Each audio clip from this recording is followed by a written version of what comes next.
we created a culture where we promoted within, and that sends a really positive signal to your team that, look, their support, you're creating opportunity for them. How can we leverage technology to give us that competitive advantage? So first thing we did was thinking about, look, how do we make the lives of our team easier? How do we make the lives of our customers easier? And that's a starting point. I'm Conor Sheridan, founder and CEO of Nory, and welcome to What's Cooking. My guest today is someone who's seen scale from both sides of the table.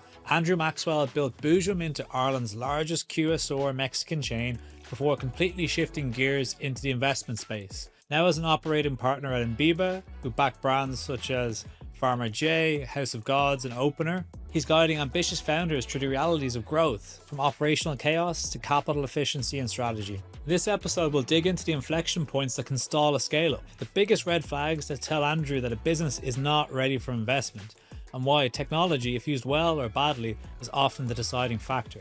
We also talk about the messy middle, when founders try to balance brand identity and top-line growth with operational and capital efficiency, and how investor involvement shifts as a business moves from 5 to 10 to 50 sites. So let's get into it.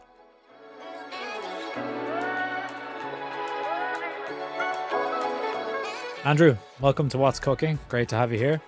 Thank you, Conor. Great to be here. We've had a lot of different operators on the podcasts, ranging from CFO, CTO, CEOs. We've had people on the flip side who've looked at investments. We've not had anybody who's seen both sides of the spectrum. So who's run a business, scaled it, exited it successfully, and is now an investor into hospitality, amongst other industries. If we start with your background as an operator first, so took on Boojum on the early days and scaled that to the largest Mexican QSR, a Mexican concept in Ireland, and then subsequently exited it. It was an incredible success story for Irish hospitality that's now launched in the UK. Could you talk us a bit about what that experience was like to build up that business and then subsequently exit it? And what were the key inflection points to be able to get to that outcome? Yeah, I suppose maybe take a step back and see how we ended up at Boojum. I mean, I started my hospitality career out in the States, pretty much like every Irish person in the Irish pub business. We had some pubs in Florida and then Arizona. And while I was there, I pretty much lived on Chipotle, which I'm sure we're all familiar with, which is a similar Mexican style concept. We sold that business in 2014 and moved back home. And coming out of full service restaurants and 3 o'clock in the morning finishes and 9 o'clock starts, I thought to myself, there must be an easier way to do this. When I came back home, my friend at the time, he had just taken a job with a corporate finance company, and he phoned me up one day and he's like, this guy has, I had him on the lookout for different opportunities. He said, there's this guy, he started this small brand, he's thinking about moving back to the United States. Would you be interested in having a look at it? So of course went and looked at it, and it was exactly like, effectively a carbon copy of what Chipotle is, style of service. So we managed to do a deal with him, and that was really the start of the whole Boojum journey. I suppose like any sort of business in the early days, it was quite scrappy. So I think when we took over the business, it was about thinking about, look, how do we set this business up for scale? And it wasn't just about the next 2 to 3 units. It was about thinking about looking at the Ireland as a whole and thinking about the size of the opportunity. So first thing we really did was really get into the business and understand, supply chain. And obviously to control quality, we decided to shift to a production kitchen model, which was probably the first sort of inflection point to us, was really thinking about how can we execute consistently at scale, not just within Belfast or Dublin. We had to think about how can we reach Cork, how can we reach Galway. So I would say that was really the first sort of inflection point, was really nailing down the supply chain and consistency and quality. And then really thinking about our technology stack, really what systems do we need to really let us, work at the pace we needed to, and obviously also get access to the right amount of data. Super interesting. Not many operators that I know who go in at 2 or 3 venues think about what does 20 look like in terms of like system design. Usually you're trying to figure out how to get to the next few doors. What gave you the confidence to think that like that far ahead, or to be able to think that macro straight out the gate? Well, I mean, I think it was driven by the fact that we were backed by private equity as well, Bernatus, and the private equity model works on a growth story, so we have to hit a certain level. But I mean, I think we were ultimately focused on was we were quite forward thinking in terms of operators in the States already. We always thought about, look, how can we leverage technology to give us that competitive advantage? So first thing we did was thinking about, look, how do we make, the lives of our team easier? How do we make the lives of our customers easier? And that's a starting point. So look, we just backed ourselves, and we saw that, like, the success of the business in Belfast and how that city could take maybe 2 to 3 sites. And then you're just making, broad assumptions around Dublin, Cork, Limerick, and you land on a 20 store plan. And at that point, it's about trying to build the infrastructure to support that. Sounds easy when you say it, right? It does sound easy, but it's definitely not easy. Yeah, for sure. I know as an operator who set up a restaurants, a little bit after you guys used to look at Boojum as like, how do you emulate what you'd done, but like from a growth point of view, a brand point of view, it became a cult, had a cult following in Ireland. And execution wise, anytime you go into the stores, you can see the speed of service, the sequence of service, the logistics is set up for like a great experience, a consistent experience. I think looking in on our research, we saw that 70% of all the GMs in the business came from the floor up or from different parts of the business. When you thought around, okay, supply chain system design, was that real and a real like intentional decision to go, okay, if we're going to scale to 20 stores, we need to have a leadership team that can just come up straight into to run new venues? And how did you manage to execute against that? Because so many people say they want to do it, but it just doesn't happen. I think like any growing business is going to have problems with food quality, consistent systems, right? I mean, you're going to have to solve those, and I think that's a continual problem you have to solve and stay ahead of and innovate. For us, we worked out really early on that what was really driving the business was people and culture. And for us, if there was a clear differential between, how the culture in say for Belfast where the business started and maybe like the first Cork store, because when you're a founder or you're in the stores every day, you're effectively setting new standards, you're driving that culture, and it's relatively easy. So, but once you start to put those layers of management in, it sort of dilutes that culture a bit. So we had to really pause and we think about like how do we systemize culture and not just think about the operational side of the business. I mean, it was simple as it sounds simple, but getting the right head of people, the person, getting the right person in the stores, being able to touch the stores every day, and then you did speak about the sort of the GM piece. We created a culture where we promoted within, and that sends a really positive signal to your team that look, their support, you're creating opportunity for them, and they can see that in front of them. The minute that you stop creating opportunity for your team, they're just going to look elsewhere, particularly in hospitality where there's it maybe has a bad rep for high turnover and stuff. And obviously it works incredibly well, right? When you look at the outcome for the business. So you've since moved, you're in a new career, a new chapter, a new pasture, as they say. You're now working with Imbiba as a partner there, and you're investing out of one of their funds. You invest in hospitality, but you invest in other verticals, which we'll get to. I suppose sticking with hospitality first, you had a really successful career as an operator and an entrepreneur. Anything that you believed really, really intentionally as an operator, that was super important to be successful, that now on the other side of the table as an investor, you have a different point of view? Or how's your POV and what it takes to be successful changed now that you've flipped over to the other side? I think if we discuss private equity in general, I think most businesses now that are scaling either has an investor or has a private equity firm in behind them. I had this perception of private equity that it was, they were unapproachable, that every decision was made on a spreadsheet. When the business wobbled, the answer was always cut, cut, cut.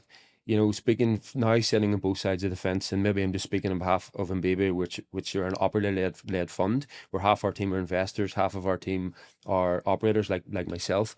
It's not like that. And if I hadn't have been supported by private equity, I wouldn't be where I am now. I'd say the one thing that I understand now, that emotion doesn't scale. A lot of founders are very emotional about what they do, very passionate, and they'll tell you they'll run through brick walls to effectively get what they want to be. What I understand is now what scales is systems, culture, the capital discipline.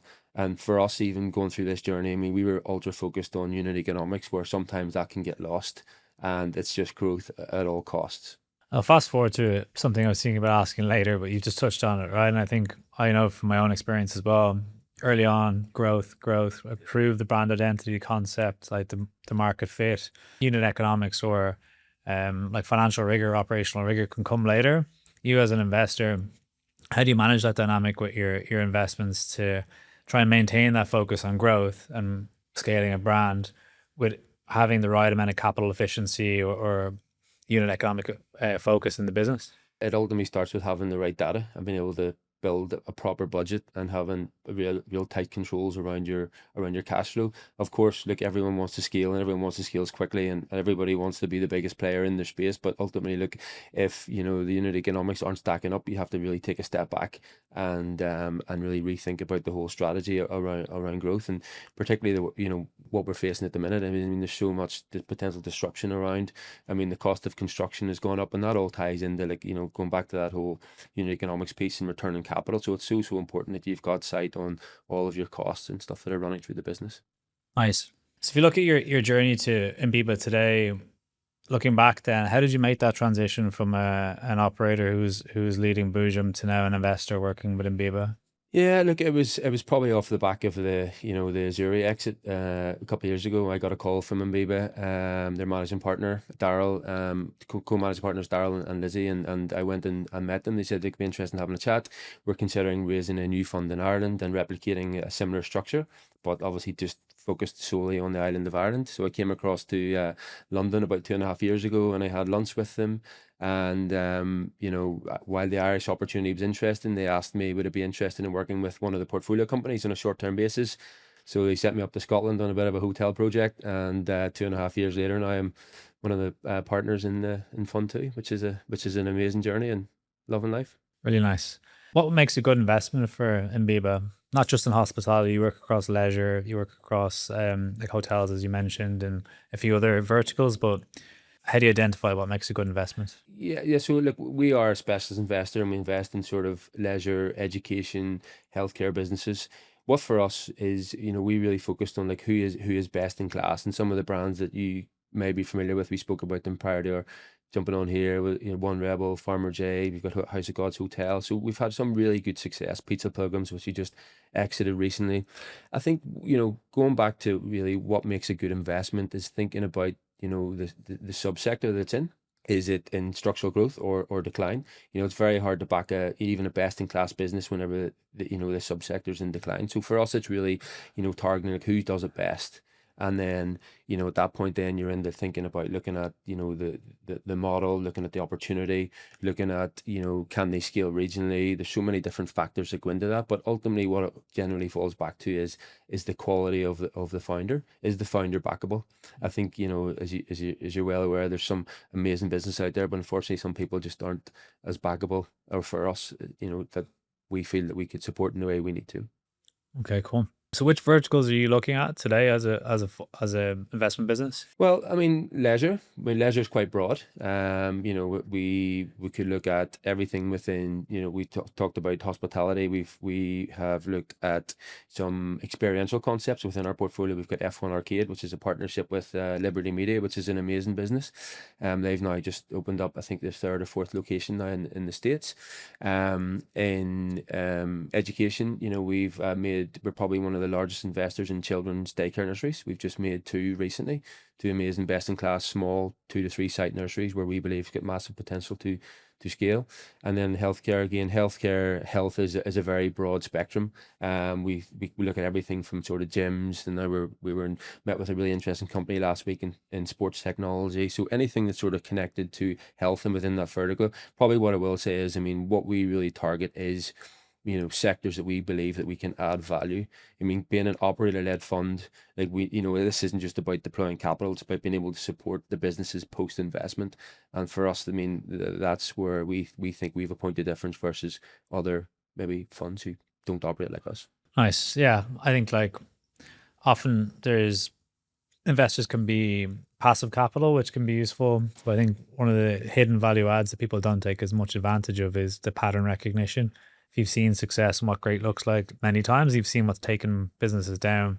Like as a founder or as an operator, it's naive not to lean into that, to really take someone's expertise like yourself or the rest of the operating partners. How hands-on are you post-investment?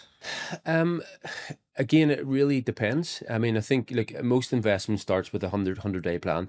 It would be, wrong to basically, hand over a large sum of money and let the founder go and do his thing. I think the first 100 days is all about really getting inside the business. There's only so much DD will tell you, but when you really get in and start working with the founders and really understand the systems and the teams, really the first 100 days is about trying to make sure the foundations, the infrastructure is in place to allow them to scale. And again, then we have to think about, like, where are the gaps? A lot of the time, again, it goes back to what we spoke about. It's about people, right? And it's about putting the right team around people, whether that's somebody who can sit in the advisory board, whether it's a key hire in terms of a CFO, whether it's COO, just whatever we believe this person needs to effectively scale, correctly and obviously at the right speed. Yeah, that's incredibly valuable. I know myself, like the most value we've gotten from our investors has been that, right? It's like, how do you're moving so quickly and like, things can feel hectic. It's like having a really solid view on the next inflection point and milestone and what do you need to do to get there and where are the gaps in the business. Like if you can find the right role to support somebody who has maybe the vision for it, the likelihood of success is so much higher, which is super easy to talk about again, Yeah. but actually seeing it happen in practice is not that common. You'd be surprised. I think it goes back to, like, we've generally made all the mistakes. I mean, our role is to stop founders making the same mistakes that we've made, or else some of the people that we put around our portfolio companies that they've made as well. Yeah. Things don't always go right in business. It's not a straight line linearly, unfortunately. Businesses usually can kind of hit an inflection point or a ceiling and you need to break through like that. Has there been any scenarios, without naming the businesses, where you've seen that happen in your investments and like any examples of how you've worked with them to break through that plateau or growth ceiling? I think it really depends on the stage of investment. I mean, I think, from sort of, 3 to maybe 10 units, I think it's all about improving sort of like individual unit economics and thinking about, operating the operating model at that level. I think as a business scales, it becomes slightly more complex. When you get to 10 to 20, it's thinking about, like, how do you scale reasonably, a bit going back to the whole Boojum thing. Like, and if you look at Farmer J, for example, I mean, they're probably facing a similar problem as how do they continue to execute consistently at scale? And that requires a different mindset and thinking round, trying to operate 2 to 3 stores, which are in a cluster, because they're trying to reach different areas, and it becomes very, very difficult.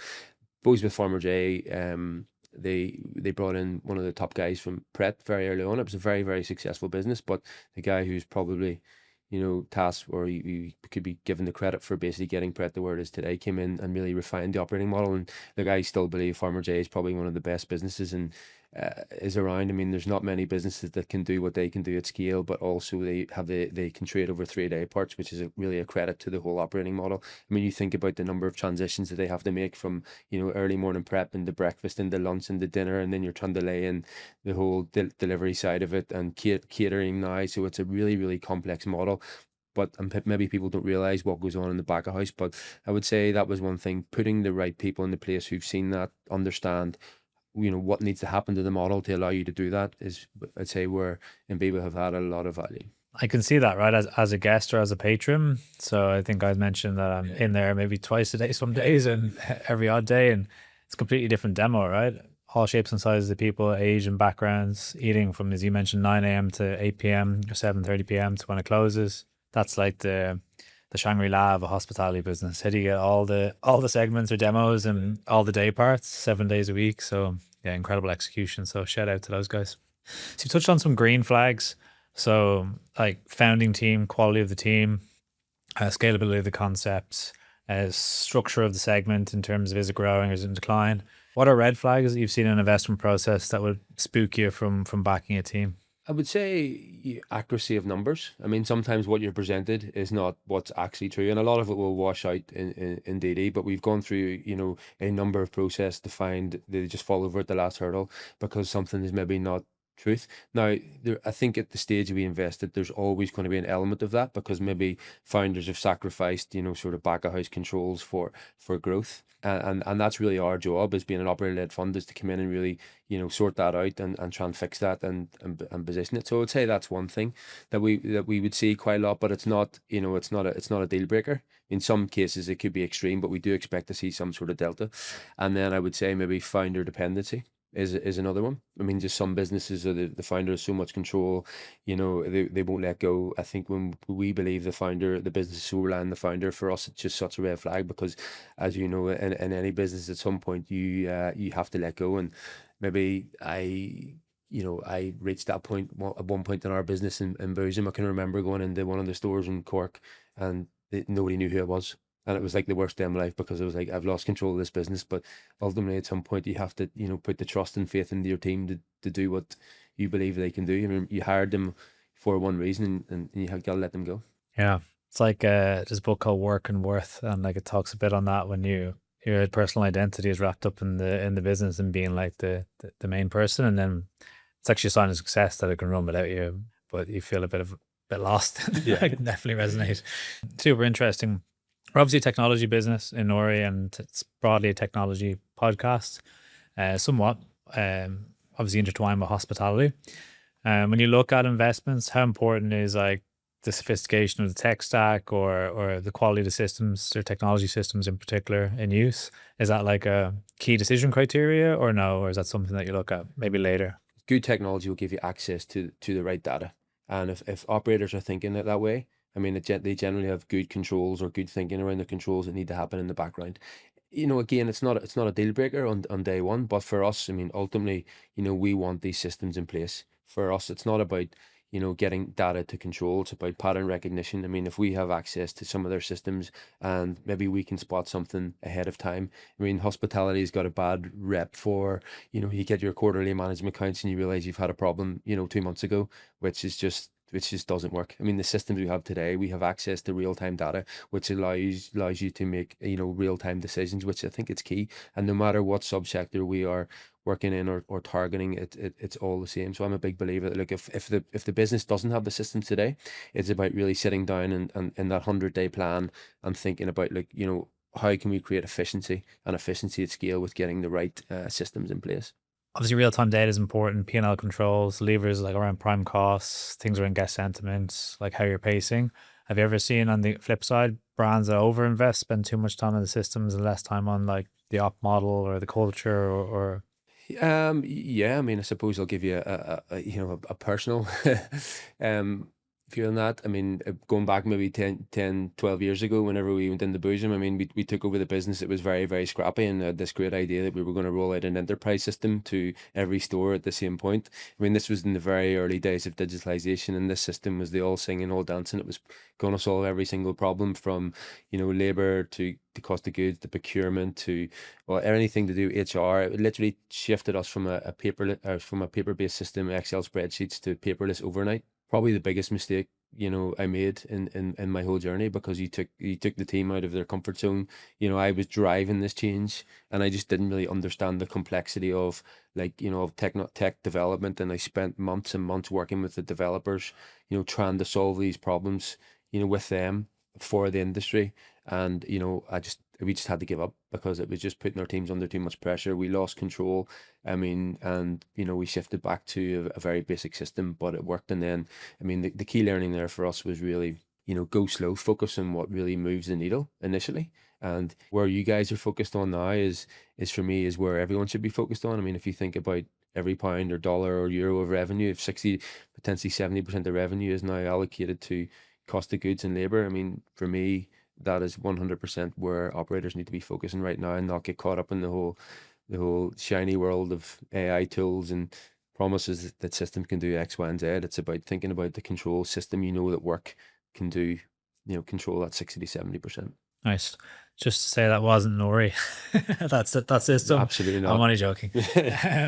But no, for sure, right? You see in anything in hospitality, or in any business, it's such a finite amount of capacity and focus to do anything that's outside of service or from a frontline point of view, that if you try to introduce too many projects, it's like that spinning plates analogy. You spin it slowly at the top and then everything spins rapidly at the bottom. I've seen so many companies start something like that and then just can it, right? Because you can't put the risk of the team focus or the guest experience at risk. Honing in on hospitality specifically, what are you bullish about, or what segments are you bullish about in the industry? And then separately, what's your point of view on like the challenges in the industry or any concerns you'd have around looking at it with your investor hat on? Hospitality again has had it's had a bit of a tough time. But I mean, you got to remember, look, it's short-term pain. I mean, hospitality is not going anywhere. It's just going through a massive period of change. I think the industry's continuing the segment. I think at the bottom end, it's very transactional now. It's effectively food for fuel. I mean, you give over, £10 and you get your food, and you've an expectation and they meet their expectation, you come back tomorrow. I think at the top end, the more experience led stuff, I mean, again, I think that will always be there because it's all driven by occasion, and generally what we see is, look, it's very chef led, probably not scalable because it's very focused on just standards. I think where the industry is really struggling, and probably where I would be most concerned, is really sort of the casual dining, the middle sector. I mean, how are they going to innovate? Hmm. You think about how that model's really scaled over the last sort of 15 to 20 years. It's been very cookie cutter. I mean, you think about now, you know, consumer behavior. I mean, it's all about, like, I mean, I believe now, if you're not omni-channel, it's very, very hard Yeah. to win. Even for myself with a a young family, I'm not going out on a Tuesday night and spending X amount of pounds in these casual dining places. I'm not, but like, so like, how do they innovate around this? How can they optimize for delivery? How can they get more creative about driving more people into their venues? How can they get in on the catering? There's so many things that they need to rethink to effectively still stay relevant in that whole vertical. Yeah, 100%. We can even see in our data points, like the share of the wallet from off-premise just growing and growing, particularly in casual QSR.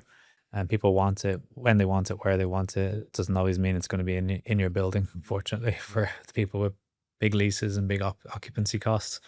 So last one before we move to quick turn, which is like rapid fire question set, would be, you've had like an incredible career, obviously as a really successful operator in the US, then probably the most successful indigenous brand outside of Supermax in Ireland. We have to give them a shout out, but definitely for sure, incredible growth story. And now as an investor in one of the most reputable funds in the UK in the space. You look back on kind of your operator journey. Is there any advice that you give yourself today for when you're starting out, or any mistakes that you tried to shine a light on to make sure you'd avoid them from what you know today? From what I know today is, I mean, cultural drives everything. Greg Creed, who was the former CEO of Yum Brands, he wrote a response to a turnaround plan for Qantas Airlines. I think he sat in the board, and I'll give you the summary of the story. But he basically, the Qantas CEO at the time, wrote this, this turnaround plan, and it was all based on, this is what we're going to do for the customers, and to really improve, right? But Greg wrote this article, and it's always stuck with me. He said that they're getting this all wrong, right? They said, if their team doesn't love what they do, how do you expect your customers to love the business too? And the way he reframed it was, he said, look, your customer experience will never exceed your team experience. So for me, that is so relevant, and it's always stuck with me. For us, it's about, if you're involved in the business today, my starting point is, all of our starting points should be, look, how do you get your team to really love what they do? So I'd say focus on culture. If you get the people piece right, you get the culture piece right, you're on the winner. Yeah, we had Maria, who was running the ops at Blacklock in, and echoed that to say, like, if you focus on people, profit follows, right? The people metric should be the key one. So I love that. Well, look, we're going to move to the quick turn, which is a rapid fire set of questions. Rapid fire can mean 10 seconds or 60 seconds, so don't feel beholden to it. What's one investment metric that you obsess over as an investor looking at opportunities? Cash on cash return right now. I think, if you can't get your capital working for you quick enough, then you need to have a real look at the whole operating model, and is it working? Okay. What's a hospitality myth that you wish we'd all stop referencing? Revenue fixes problems. Okay. Interesting. Yeah. I think, at that point, everyone's just got this, look, we'll just apply more revenue back into the venues. All you're doing at that point is scaling problems. I'm a big believer is, you've got to get the foundations right before you think about pushing more people back into your place. That's quite contrarian, actually, because a lot of people say revenue is the medicine for all symptoms. So nice. What's the most impressive operational setup that you've seen, and why? We've touched on it. I think Farmer J. I think just being able to execute consistently at scale across the 3 day parts. What's one thing that hospitality tech vendors should automate immediately when you look at like operations in a restaurant setting? I think labor and the whole employee management piece. I mean, so much time is wasted on onboarding, training, and writing schedules, sending out schedules. I think there's some amazing technology out there that can do that for you. Nice. The best advice you've received? Well, you've just said it as a founder from the example you've used around people, but best advice you've received as an investor? I think really focus on the forget numbers. I think focus on the quality of the founder or the operator. ultimately, there it's a partnership, and if it doesn't feel right, it generally won't be right. Nice. So whether you're an operator or an investor, people. It's all It's about all people. people. That's a summary of our conversations, Connor. Nice. Well, that's a good way to finish. Well, Yeah. look, Andrew, thanks so much for joining us on What's Cooking. Thanks. Thank you very much. What a banger of an episode with Andrew. He has a truly unique perspective on scaling hospitality businesses. 2 exits, 1 huge scaling journey with Boojum that was an incredible success, founding a cult brand that went on to be one of the fastest growing indigenous concepts ever in Ireland, to exit that to the Azuri Group, and then move on to working with Imbiba, one of the premier investors in hospitality. Andrew has seen all shapes and sizes of what success looks like in this industry. But he came back to one core tenet for what makes success: people. No matter what he touched on from his Boojum journey, it was people, people and culture. Look after your people and the profit comes later. When he looks at it from an investment perspective, it's people, the quality of the founding team, the quality of the people. They're the ones that will deliver the cash on cash return that investors need to deploy into these businesses. Profit is secondary, people first. Really, really great insights from Andrew. And that's it for this week's episode of What's Cooking. If you took something from this story, share it with a fellow operator. And if you're not following us already, now is the time. Until next time.